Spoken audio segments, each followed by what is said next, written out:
כחלק מההבנה שלי וכחלק מהתפקיד שלי כמורה ויועץ, הגעתי להבנה שהרבה פעמים אני מדבר אל ההורים. למרות שהמסר שלי, המסר שאני באמת רוצה להעביר, הוא לילדים.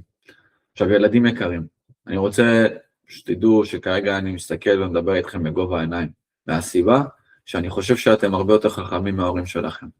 אתם יודעים למה? כי אתם עדיין לא מקולקלים, עדיין אין לכם אחריות, אתם עדיין בשלב שאתם יכולים להיות מי שאתם. בני אדם במרוצת הגיל, יש להם אחריות ויש להם לחץ ומכניסים פאניקה לחיים שלהם ומתקלקלים. אבל אתם, הילדים, יש לכם את היכולת להיות הגרסה הכי טובה של עצמכם. יש לכם את היכולת להיות הכי אוהבים, הכי לומדים, הכי שמחים. זה בידיים שלכם. אתם כנראה חיים בעולם שלא מזכיר לכם את זה מספיק. אז אני פה לשים לכם את המראה הזאת מול העיניים. זה התפקיד שלכם. עכשיו, הסרטון הזה הוא לא מתבסס על איזשהו סיפור שמח, על בואו תראו ילד ששינה את העולם. להפך, אני רוצה להראות לכם ילד שכנראה למד הכל הפוך בעולם הזה.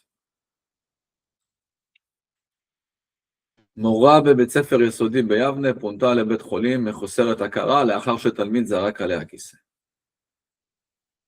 עכשיו תגידו לי אתם, תלמידי העולם, כולכם תלמידי העולם ברמה מסוימת, מה זה יכול לקדם?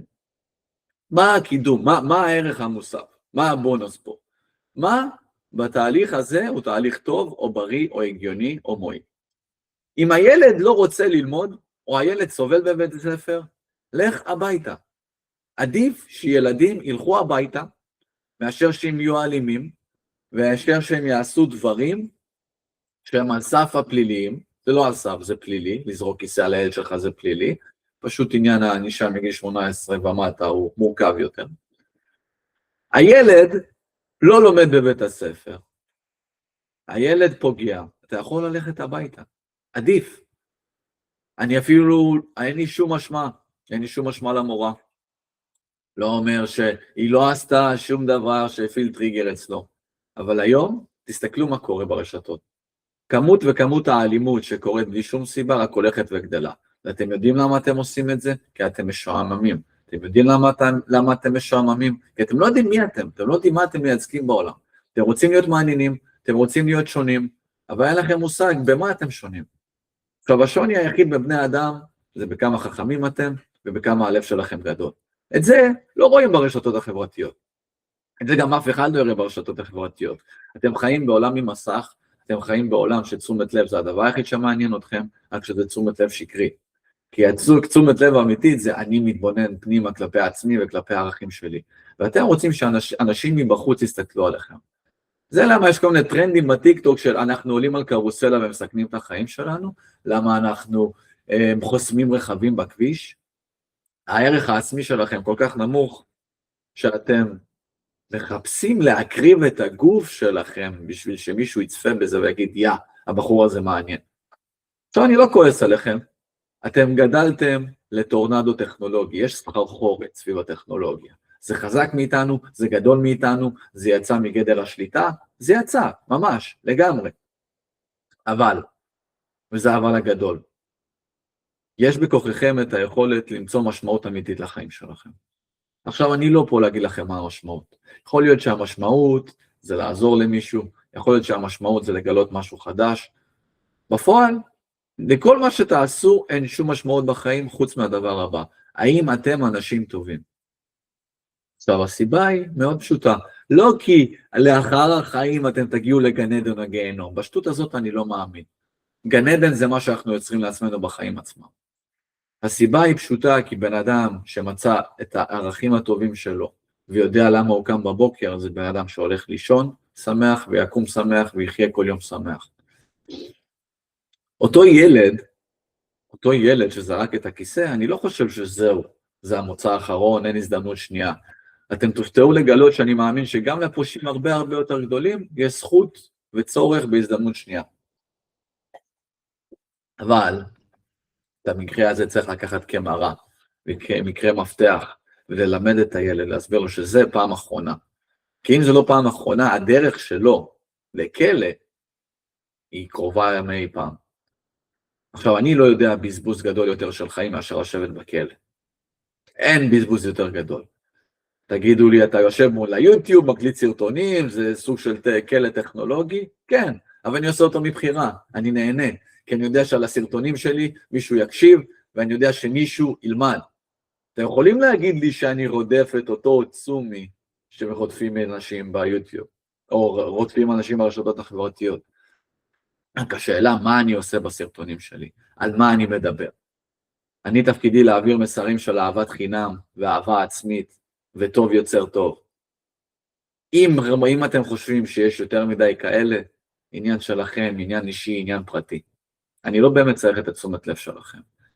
אני רוצה לעזור לכם כמו שאני עוזר לעצמי. כשאני עושה את הסרטון הזה, אני מזכיר לעצמי שזה האמונה שלי, שאני מאמין כל כך גדול באהבת חינם, שאני אשב, יפתח את המצלמה שוב וידבר על זה. ומתי שיהיה לי קשה במהלך החיים, אני אפתח את הסרטון הזה, ואני אראה את עצמי, ואני אגיד לעצמי תודה. כלים יש המון, בטכנולוגיה יש המון, השאלה מה לבוא ולעשות. תפסיקו להשוות את עצמכם לאחרים, תפסיקו להגיד הוא עושה ככה, מה אני עושה. תתחילו לחפש מי אתם. יותר מדי אנשים במדינת ישראל מתחילים לחפש את עצמם בגיל 22, 23, אחרי שסיימת צבא, ברחת לאיזשהו טיול לסוף העולם, רק כדי למצוא את עצמך.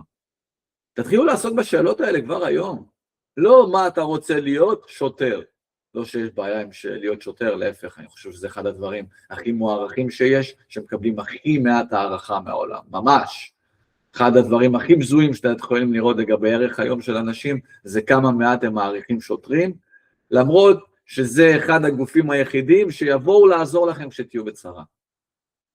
אתם צריכים לצאת למסע הזה של מי אתם, מה אתם אוהבים, מה באמת מעיר אתכם בבוקר. עכשיו, אם הדבר היחיד שמעיר אתכם בבוקר זה דופמין מהטלפון ומשחקים, שתדעו, אתם צריכים לעשות חושבים, אתם צריכים לשנות דרך.